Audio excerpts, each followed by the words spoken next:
He gets his photo up and gets out. Biden hits out at Trump for reckless Omaha rally that left supporters hospitalised. Trump, 4 years ago, at his rally in Burlington, Vermont, speaking about protesters who got into the rally. Confiscate their coats. Throw them out into the cold. https://youtube.b/bb2gzmstrmk. I may never have to come back here again if I don't get Iowa, he said. I'll never be back. Iowa sounds like a decent place to live if that's the case. Anyone else notice that conservative social media is completely crickets with this story? The very few who are talking about it only say that at least Trump can get a large crowd to rally for him, when all Biden can get is a dozen people, completely leaving out the fact that Biden isn't holding larger rallies because we're in the middle of a pandemic. From the local Omaha News last night. https://omaha.com/news/local/government-and-politics/thousands attend President Trump's rally in Omaha/article/underscore F166543B0FB751D9870A48A2C11BF5F. HTML hashtag tracking source equals home top story 1. https://omaha. com/news/local/government-and-politics/thousands attend President Trump's rally in Omaha/article_F166543B0FB751D9870A48A2C11BF5F. HTML hashtag tracking source equals home top story 1. Angela Skok, 52, of Lincoln said she came to see the president because I'm an American, and I love Trump. He gets things done. Asked what he got done, she said, Israel, that he takes care of our military, adding that she has a lot of military members in her family. Skok, who wasn't wearing a mask, said she wasn't worried about catching the virus in the crowd, though she brought a face covering in case. You have to live life while you're here.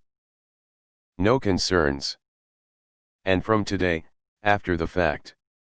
https://omaha. com/news/local/government-and-politics/ hundreds of people waited hours in the cold for buses after Trump rally in Omaha/article/underscore 9B0505D58E5441-8353C16988E954E. HTML hashtag tracking source equals home top story 1. https://omaha. com/news/local/government-and-politics/ hundreds of people waited hours in the cold for buses after Trump rally in Omaha/article_9B0505D58E5441-8353C16988E954E. HTML hashtag tracking source equals home top story 1. Omahan Jason Hurd said he got to the rally site at 4:45 p.m. His bus driver told him that by that point, 8,000 people had been bussed over. After the rally, Hurd said, he could see it was going to take forever to get on a bus, so he decided to walk. It took him an hour and a half to go what he estimated was 4 miles. His cousin, who took a bus back, arrived about 30 minutes later. To me, it was more like people just leaving a concert and heading back to their cars, he said. Anybody that was shocked by what happened at the end of the night wasn't really paying attention. This is the mentality that we are up against. Trump leaving Americans out in the cold even though it was entirely preventable is the epitome of his presidency. Edit, yes, I misspelled epitome, no, I will not change it because I'm lazy. Edit again. Epitome is a word, Google it, I was just too lazy Google to it myself to prove that I was right. How fucking heartless. And still they claim that Trump is a man of God. Fuck M. Biden's speech, https://www. youtube.com/watch, v=EU91D370HPY. Good afternoon everyone.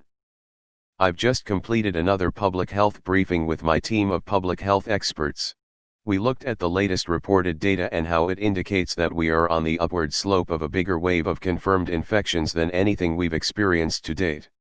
We talked about what actions would be needed to turn this around and how it will be made worse by this administration's declaration of surrender to the virus.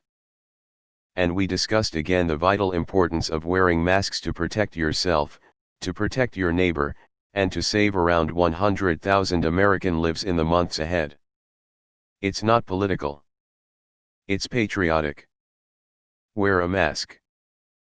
Period. We focused on the way this virus is hitting communities of color much harder, particularly Black, Latino, and Native American communities. We're seeing race-based disparities across every aspect of this virus: higher infection rates, but lower access to testing, and a harder time quarantining safely, lower access to quality treatment when they are infected, and tragically, higher mortality rates. 1 in 1,000 Black Americans have died from COVID-19. That's a staggering statistic. And 57% of Black adults and 46% of Latino adults know someone who has died or been hospitalized from this disease. We have lost more than 225,000 lives to this virus, but this administration has just given up. Over the weekend, White House Chief of Staff Mark Meadows went on television and just admitted they've waved the white flag and declared surrender. He said, "We're not going to control the pandemic. The American people deserve so much better. They deserve so much better than what we saw last night from the Trump campaign and how they treated their supporters in Omaha, leaving hundreds of people, including older Americans and children, out in sub-freezing temperatures for hours. Several folks ended up in the hospital." It's an image that captures President Trump's whole approach to this crisis. He makes a lot of big pronouncements that don't hold up. He gets his photo op. Then he gets out. He leaves everyone else to suffer the consequences of his failure to make a responsible plan. And he just doesn't care. He doesn't care about his own supporters. He doesn't care about you. He failed to protect those people in Omaha last night, just like he's failed to protect this country all year. Everything about this situation was 100% preventable. Trump simply didn't give a shit. Hey Omaha, Trump doesn't give a fuck about you. Comment stolen from Facebook. Trump campaign, come for the COVID, stay for the hypothermia. Have you ever seen a narcissist dump somebody? Because that's about to happen on a national scale. Would have been quite the story if none of the people who needed hospital treatment for hypothermia could access it because the local hospitals were too overwhelmed with COVID patients. You risked freezing to death at a super spreader event and now need our help? Unfortunately, we don't have enough rooms or workers to be able to assist you at the moment. Good luck riding it out. And remember to make America great again while you do. Getting frostbite to own the libs. Wait till they get COVID. He doesn't give a fuck about them. He got his rally and most of them probably voted for him already. Classic one-night stand. They're blaming the road closures. As someone who lived in Omaha for 25 years, those roads have been that way for months. It's not as if they closed the roads after Trump planned the rally. The Trump campaign simply failed to put together a good plan as usual, and because it didn't impact them personally, they don't give a shit. I've got $20 that says Omaha will be the next hotspot. Trump doesn't actually like his voters. He thinks they are poor, stupid, trash that they can manipulate and dispose of when he no longer needs them. He will do nothing to help you or your family, and the proof is the last 4 years. Headline: Trump leaves Americans out in the cold. Removed. The 25,000 supporters had begun filling into the rally at about 10 a.m. before the scheduled starting time of 8 p.m. Something is wrong with some people who show up to a Trump event 10 hours before it starts. Unless I'm wrong, only Trump sycophants would arrive that early for a political event, and no, I don't need to attend a rally to tell me how to vote. I've had the last 4 years to influence my decisions. Shuffles canned administration responses. They knew what they signed up for. Yep, his photos are priceless, one holding a Bible upside down, other one signing blank papers, and this one with the COVIDios in the cold. Don't you love your fake, reality TV president?